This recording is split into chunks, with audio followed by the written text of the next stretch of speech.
Soft orman villalarındaki yeni yaşamınızı bir hayal edin.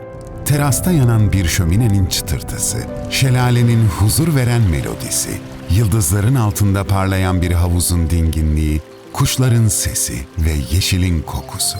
Yeşil ile mavinin kusursuz uyumla buluşması. Hep hayal ettiğiniz gibi değil mi? Soft orman villaları sadece bir yapı değil, hayallerinizin size seslenişi.